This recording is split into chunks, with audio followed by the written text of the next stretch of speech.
आज की प्रेरक कहानी कर्मा पर आधारित है। ये कहानी है दो भाइयों की, एक बड़ा भाई और एक छोटा भाई जो दोनों स्वभाव से बिल्कुल विपरीत थे। बड़ा भाई मानता था कि लोगों की मदद करनी चाहिए, सेवा भाव रखना चाहिए, सबसे अच्छे से पेश आना चाहिए, जब जब मौका मिले दान देना चाहिए। छोटा भाई मानता था कि जीवन एक ही बार मिलता है, इसलिए उसे खुलकर जीना चाहिए। जो भी मन हो वह करना चाहिए, नशा हो, डांस बार जाना हो या और कुछ भी जिससे खुशी मिले वह हर काम करना चाहिए। दोनों भाई अपनी अपनी मान्यताओं के हिसाब से अपना जीवन व्यतीत कर रहे थे। बड़ा भाई जो भी कमाता उसमें बड़ी मुश्किल से गुजारा कर पाता था, क्योंकि वह जब भी मौका मिलता दूसरों की मदद करता था। वो सत्संग सुनने जाता, मेडिटेशन करता, वो जितना हो सके उतना सादा जीवन जीने की कोशिश करता। छोटा भाई गलत रास्ते और गलत तरीके से ज्यादा धन कमाता और अपनी हर इच्छा पूरी करता। दारू, सिगरेट पीता, नाचने वालियों के पास जाता, जितना संभव हो उतना ऐश करता। बड़ा भाई अक्सर अपने भाई को समझाने की कोशिश करता कि वह अपने जीने का तरीका बदल दे। वो जो कुछ कर रहा है वे अच्छे कर्म नहीं है, लेकिन छोटा भाई उसकी एक ना सुनता और उल्टा बड़े भाई को ही अपना जीने का तरीका बदलने के लिए कहता। वे दोनों ही एक दूसरे की बात माने बिना अपने अपने तरीके से जिंदगी जीते रहे। एक दिन बड़े भाई को घर लौटते वक्त रास्ते में चप्पल में कील घुस गई, जो चप्पल को चीरते हुए उसके पैर में घुस गई।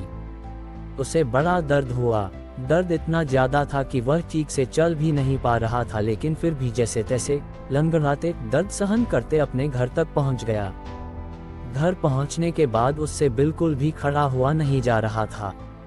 उसे बहुत प्यास लग रही थी, लेकिन दर्द इतना ज्यादा था कि वह पानी का गिलास लेने तक की हिम्मत नहीं जुटा पा रहा था। इसलिए अब बड़ा भाई छोटे भाई के आने की राह देखने लगा। थोड़ी देर बाद छोटा भाई घर आया। उसके चेहरे पर बड़ी सी मुस्कान थी, वह बहुत ज्यादा खुश लग रहा था। छोटे भाई को देखते ही बड़े भाई ने उसे पानी मांगा। छोटे भाई ने ठंडा पानी बड़े भाई को पिलाया और उसे क्या हुआ है उसके बारे में पूछा। बड़े भाई ने बताया कि उसके पैर में कील घुस गई है। छोटा भाई बड़े भाई से बोला, देखिए आप इतना सादा और सच्चाई भरा जीवन जीते हैं, बदले में आपको क्या मिला? और ये देखिए मैं कितना खुलकर जीवन जीता हूँ, इसलिए आज मुझे रास्ते में यह हीरे का हार मिला है। हमारे दोनों की परिस्थितियाँ ये साबित करती है कि मेरा तरीका सही है और आपका गलत। बड़ा भाई बड़ा परेशान था, फिर भी वह छोटे भाई को समझाने लगा कि नहीं, उसी का तरीका सही है। बड़ा भाई कह रहा था कि तरीका मेरा ही सही है, लेकिन शायद कुछ गड़बड़ है, इसलिए हम ऐसा करते हैं कि कल हम दोनों ज्योतिषी को अपनी अपनी कुंडली दिखाएंगे, वही बताएगा कि क्या दिक्कत है।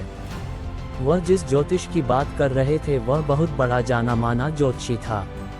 उसकी कोई भी भविष्यवाणी गलत नहीं होती थी। छोटा भाई हीरे का हार मिलने की वजह से बहुत खुश था, इसलिए वह भी बड़े भाई के साथ जाकर कुंडली दिखाने के लिए राजी हो गया। अगले सुबह दोनों भाई अपनी अपनी कुंडली लेकर उस ज्योतिषी के पास पहुंच गए। बड़े भाई ने अपनी कुंडली ज्योति को दिखाई।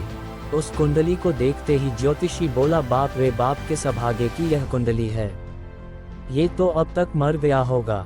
बड़ा भाई कुछ नहीं बोला और फिर छोटे भाई की कुंडली ज्योतिषी को पढ़ने के लिए दी गई।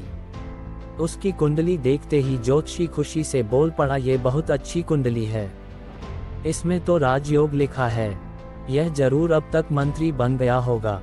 दोनों कुंडली दिखा देने के बाद दोनों भाइयों ने ज्योतिषी से कहा कि ये दोनों कुंडली उनकी है और आपकी भविष्यवाणी गलत है, क्योंकि ना ही बड़ा भाई अब तक मरा है और ना ही छोटा भाई मंत्री बना है। ज्योतिषी ने दोनों से कहा कि मैं कुंडली पढ़ने में गलत हो ही नहीं सकता। हाँ, अगर तुम्हारे कर्म कुछ ऐसे हो तो तुम्हारी कुंडली में लिखा बदल जरूर सकता है। ज्योतिषी ने पहले बड़े भाई से और बाद में छोटे भाई से उनके जीवन जीने का तरीका और वह कैसे कर्म करते हैं उसके बारे में विगत से जाना। ज्योतिष ने दोनों को समझाते हुए कहा कि मेरी पढ़ी हुई कुंडली गलत नहीं है, ये बड़े भाई के अच्छे कर्म है जिसने उसको कुंडली में लिखे मौत की जगह सिर्फ एक कील का दर्द दिया,